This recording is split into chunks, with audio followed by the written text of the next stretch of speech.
கடன் பிரச்சனையா, கருத்து வேறுபாடா? ஃபோன் மூலம் நியூமராலஜி. ஃபார் கால் 7667975266. இந்த பாட்டு எழுதி புகழ் வருவர் ஒருவர், அதுல குற்றம் கண்டுபிடித்து புகழ் வருவர் ஒருவர். இப்ப நீங்க பேசுறீங்கல்ல, அவர் யாருன்னு உங்களுக்கு தெரியுமா? யாருன்னு தெரியுமா? தெரியாது. இப்ப ஏன் அவர் பேசுறீங்கன்னா, என் மேல இப்படி ஒரு வழக்க போட்டதுனால ஒரு கவனத்தை இழுத்து நானும் ஒரு ஆளுன்னு காட்டிக்கிறேன். இது ஒரு நோய் சமூகத்துல, இது ஒரு நோய். சீமானை திட்டுவது, சீமானை பத்தி பேசினா 4 பேர் கவனிக்கிறான், 4 பேர் பேசுறான். இப்ப பல பேருக்கு படியிலக்கிற மகராசாவே நான் தான். அவனை சிவனை ஓதுறானோ இல்லையோ, சீமானை ஓதிட்டு தான் படிக்கிறான். நமச்சிவாய வாழ்கன்னு சொல்றானோ இல்லையோ, சீமான் நாசமா போகன்னு சொல்லிட்டு தான் படிக்கிறான். இது ஒரு கூட்டம் இருக்கு.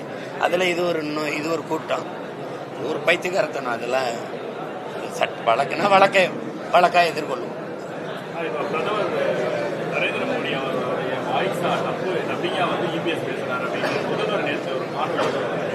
அது பல தடவை இவரே அது மாதிரியான வாய்ஸ் கொடுத்துருக்காரு. அதுக்கு முன்னாடி இவர் தான் அதுக்கு டப்பிங் ஆர்டிஸ்டா இருந்திருக்காரு. பாபர் மசூதி இடிப்பு தீர்ப்பு வரும்போது வழக்குல RSS தலைவர் என்ன அறிக்கை கொடுத்தாரோ அதுல ஒரு வரி எடுத்து கூட மாறாம அதே அறிக்கையை இவர் கொடுத்தார். உங்களுக்கு புரியுதுன்னு நினைக்கிறேன். மோகன் பாகவத் என்ன கொடுத்தாரோ அதே அறிக்கையை ஐயா ஸ்டாலின் அவர்களும் கொடுத்திருக்காங்க. ஐயா ஸ்டாலின் அப்பா ஸ்டாலினும் கொடுத்திருக்காங்க. இப்ப அந்த மாதிரி பல முறை இவங்க அவர்களுடைய என்ன சொல்றது, குரல் கலைஞர்களா இருந்து குரல் கொடுத்திருக்காங்க. அதனாலதான் இப்ப நீங்க ஒட்டு மொத்தமா இப்ப இவர் இப்படி சொல்லியிருக்காரு, அவர் அப்படி சொல்லியிருக்காரு அப்படின்னு இருக்குல்ல, அதனாலதான் மொத்தமா இந்த கூட்டத்தை ஒழிக்கணும்னு நினைக்கிற காரணம் அதுதான். அது நான் உண்மையிலே அவங்க என்ன பரப்புறது, நான் தான் உலகம் முறை கொண்டு போய் சேர்த்துட்டேன்னு. உண்மையிலேயே அந்த தைப்பூசத்துக்கு எங்கள் இறை தமிழ் இறை உங்களுக்கு தெரியும். எத்தனை ஆயிரம் ஆண்டுகளுக்கு மூத்த ஒரு இனம் நாங்க. எங்களுக்கான இறைகள் எதுன்னு தெரியும். நீங்க விநாயகர் சதுர்த்திக்கு இருந்தது, குருநானக்கு இருந்தது, மகாவீர் ஜெயந்தி கூட இருந்தது, ஆயுத பூஜை சரஸ்வதி பூஜைக்கெல்லாம் பொது விடுமுறை இருந்தது. ஓணம் இந்த மாதிரி தெலுங்கு வருடப்பிறப்பு, கன்னட வருடப்பிறப்புகளாம் இருக்கு. எங்களுடைய தமிழ் வருடப்பிறப்புக்கு மற்ற மாநிலங்களில் விடுமுறை இருக்குதான்னு நீங்க என்னைக்காவது கேட்டிருக்கீங்களா? குருநானக்கு மகாவீருக்கெல்லாம் விடுமுறை விட்ட தமிழ்நாடு எங்களுடைய மூதாதை உலகத்திற்கு எல்லா மானுடனுக்கும் மதம் இதெல்லாம் சார்ந்து மொழி எல்லாம் தாண்டி உலகமெங்கும் இருக்கிற எல்லா இனத்தவருக்கும் எல்லா மக்களுக்கும் ஒரு நன்னறியை கொடுத்த பெருமகன் எங்களுடைய வள்ளுவ பெருமகனார். அவருடைய நாளுக்கு எந்த மாநிலத்தில் அது விடுமுறை இருக்குன்னு நீங்க கேட்டதுண்டா? இல்லை. இந்த பொதுமை, இந்த ஜனநாயகம் தமிழனுக்கு மட்டும்தான் இருக்கும். அப்படி இருக்கும்போது எங்களுடைய இறை முருகனுக்கு பொது விடுமுறை இல்லை. இப்ப பழனினா அந்த இடத்துல மாவட்ட ஆட்சியர் விடுமுறை விட்டுருப்பார். திருச்செந்தூர்னா அந்த இடத்துல பொதுவா ஒரு விடுமுறை இல்லை. அதை நான் முதலா அம்மையார் ஜெயலலிதா இருக்கும்போது நான் திருமுருக பெருவிழா எடுத்தேன். நான் அப்ப போய் கேட்டேன், இந்த மாதிரி உங்களை மாதிரி ஊடகவியலாளர் சந்திச்சு கோரிக்கை வச்சேன். அவங்க தரல அதை அந்த நேரம் அப்ப விட்டு அப்புறம் அடுத்தவங்க மரணித்த பிறகு ஐயா முதல்வரான பிறகு நான் போய் சந்திச்சு கோரிக்கையை வச்சேன். அதையும் இந்த தஞ்சையை பாதுகாக்கப்பட்ட வேளாண் மண்டலமாகவும் அறிவிக்கணும்னு 2 கோரிக்கை வச்சேன்.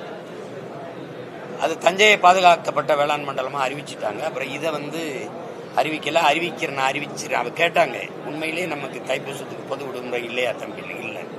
குறிச்சுக்கிட்டு, நான் முருக பக்தன் தான், என்னுடைய பேரே பழனிசாமி தானே, நான் என் தோட்டத்திலேயே முருகன் கோயில் கட்டி வழிபடுறேன், நான் உறுதியா நம்ம பண்ணிடலான்னாங்க. அந்த நேரம் சிஐ போராட்டம் தொடர்ச்சியா வந்ததுனால அது நம்ம இப்ப விட்டோம்னா ஒரு மாதிரி வரும், கொஞ்சம் பொறுங்கன்னு சொல்லி அந்த போராட்டம் முற்று பெற்ற பிறகு ஓராண்டு கழித்து தைப்பூசத்துக்கு பொது விடுமுறை விட்டாங்க. அந்த பெருமை வரலாற்றிலே அது ஐயா எடப்பாடி பழனிசாமிக்கு அது இருக்கு, அதுல மறுக்க முடியாது. அதை நானே கேட்டு பெற்றேன், அதை நானே சொல்றேன். அந்த இதை கொடுத்தது அவர் தான். இந்தியாவின் முதன்மை பொறுப்புல இருக்கிற மகன் யாருன்னா ஐயா மோடி அவர்கள் தான், நாட்டின் பிரதம அமைச்சர். அவரை அவர் நாட்டு குடிகளை வலுக்கட்டாயமா திருப்பி விலங்கிட்டு அனுப்புனதுங்கிறது அவருக்கே இட்ட விலங்குதான். அப்படிதான் நீங்க பார்க்கணும். அது இப்ப என் குடிகளுக்கு ஒரு துயரம்னா அது எனக்கான துயரம்னு பாக்குறவங்க சரியான தலைவராக இருக்க முடியும். அப்ப அதை குறியீடா வச்சு நீங்க அவங்க ஒரு கருத்து படத்தை போடுறாங்க. அந்த கருத்து படத்தையே தாங்கிக்க முடியல அப்படின்னா தன் நாட்டு குடிகளை வலுக்கட்டாயமா கைவிலங்கோட போட்டு இரவு திருப்பி அனுப்புனதை விடவா இது ரொம்ப அசிங்கமா போயிடுச்சு? ஒரு நாட்டை ஆளுகிற தலைவருக்கு, இந்த நாட்டின் முதன்மை அமைச்சருக்கு தன் நாட்டு குடிகளுக்கு ஏற்பட்ட இழிவை விடவா இது இழிவு? அதுக்கு இந்த வலைத்தளத்தை நீங்க மூடினீங்கன்னா என்ன ஒரு சுதந்திரம்ங்கிற சொல்லுக்கு என்ன அர்த்தம் இருக்கு? பேசக்கூடாது, எழுதக்கூடாது, எந்த கருத்தும் சொல்லிடக்கூடாது, அநீதி நடந்தா எதிர்த்து போராடிடக்கூடாது. இதுக்கு எதுக்கு இந்த சுதந்திரத்தை நாங்க போராடி பெறணும்? சுதந்திரம்ங்கிற அந்த சொல்லுக்கு தான் விளக்கம் தான் என்ன? இது எல்லாம் சேர்ந்து தானே நாட்டுக்கும் மக்களுக்குமான சுதந்திரம். இதுல அவமானப்படுத்திட்டாங்க அப்படின்னா உங்க நாட்டு மக்களை கைவிலங்கோடு ஆண்கள் பெண்கள் எல்லாம் திருப்பி அனுப்புனதுல உங்களுக்கு அவமானம் வரலையா? ஒரு கருத்து அவ்வளவுதானே. அதுக்காக போய் அந்த வலைத்தளத்தையே மூடுறது அவர் ஒரு புகழ்பெற்ற ஒரு, உங்களுக்கு தெரியுது எவ்வளவு காலமா இருக்கிற ஒரு நிறுவனம், ஒரு அதை போய் அது எனக்கு என்னமோ அந்த வலைத்தளத்தை முடக்கினது விகடனுக்கு ஏற்பட்ட அவமானமாவோ இழிவாவோ நான் கருதல. இந்த செயல் ரொம்ப இழிவா இருக்குது. இது எப்படி எடுத்துக்கிறதுனே புரியல. இதை கூட தாங்கிக்க முடியாத ஒரு தலைமை எப்படி உயர்ந்த பொறுப்புக்கு வருது?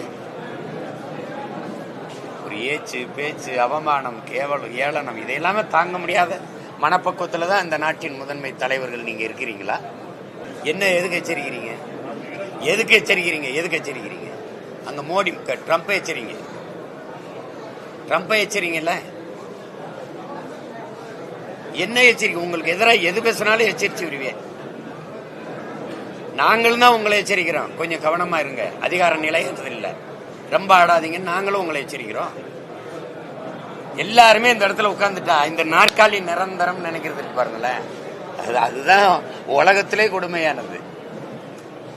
புரட்சி என்பது ஒரு தலையில் மாற்றம். கீழே இருப்பது மேலே வரும், மேலே இருக்கிறது கீழே வரும். வரலாறு எங்கிலும் காலச்சக்கரம் சுழண்டு கொண்டுதான் இருக்குது, அங்கேயே அப்படி நின்றது. அதனால இது நல்லா இல்ல. இது ஒரு ஜனநாயக நாட்டுக்கு அழகு. நீங்க சொல்லுங்க, மத்திய அரசு எனக்கு நீதி தரல. உனக்கு நிதி ஏது? நான் கொடுத்ததானே, நான் கொடுத்திருக்கேன். எனக்கு முன்னாடி மகாராஷ்டிரா கொடுக்குது, அதுக்கப்புறம் கர்நாடகா கொடுக்குது. 4 மாநிலங்களை தான் நாங்க பெரும் வருவாயை பெருக்கிறோம். அது 2வது இடத்துல நான் இருக்கேன். என்னோட காசை எடுத்து வச்சுக்கிட்டு எனக்கு தரமாட்டேன்னு சொன்னா இது என்ன கருத்துல எடுத்துக்கிறது, என்ன கவனத்தில் எடுத்துக்கிறது? இப்போ நீ எனக்கு தர முடியாது, அவ்வளவுதானே.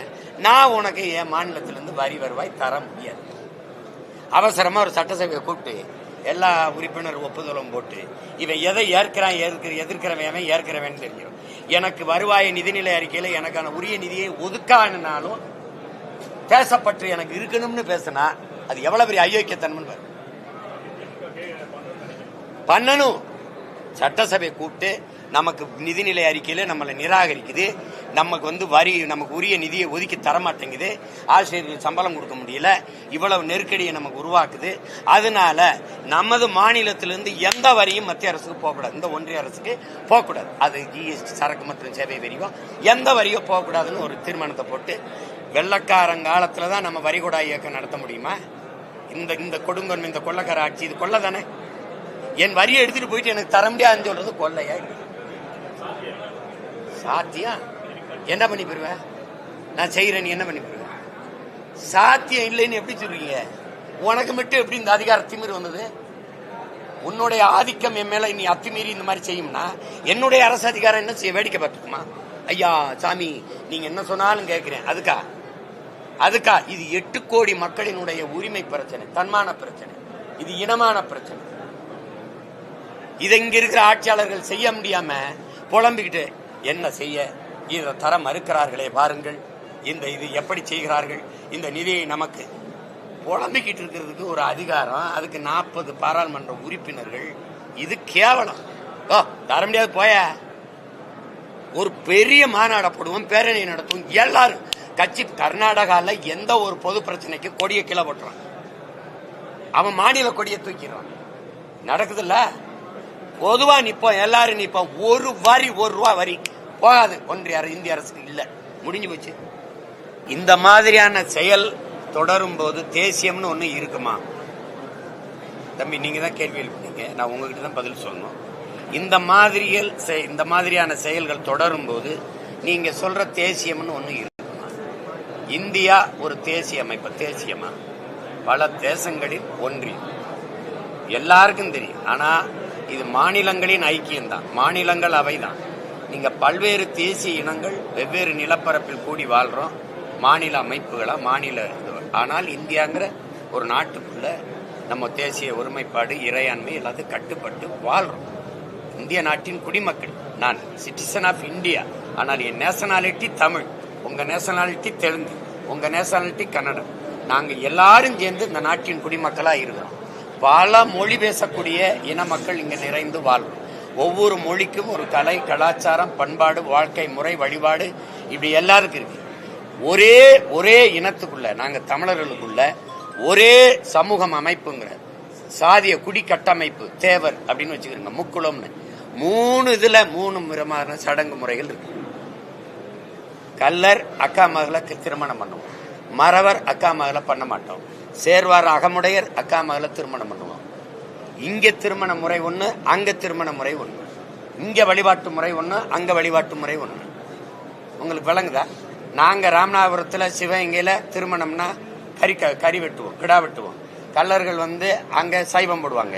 இப்ப இந்த ஒரு குடிக்குள்ளேயே இவ்வளவு கலாச்சார வாழ்க்கை இந்த முறைகள் இருக்கும்போது நீ எல்லாம் முடிச்சுக்கிட்டு ஒரே சட்டம், என் சட்டையும் உன் சட்டையுமே ஒன்னா இல்ல, என் சாப்பாடும் உன் சாப்பாடுமே ஒன்னா இல்ல. நீ காஞ்ச வரட்டி திம்ப சப்பாத்தியை திம்ப, நான் அதை திங்க மாட்டேன். இது கட்டாயமா சாப்பிடுனா. பல மொழி பேசக்கூடிய மக்களினுடைய நாடு இது. அந்த கடன் பிரச்சனையா, கருத்து வேறுபாடா? ஃபோன் மூலம் நியூமராலஜி. For call 766 7975 266.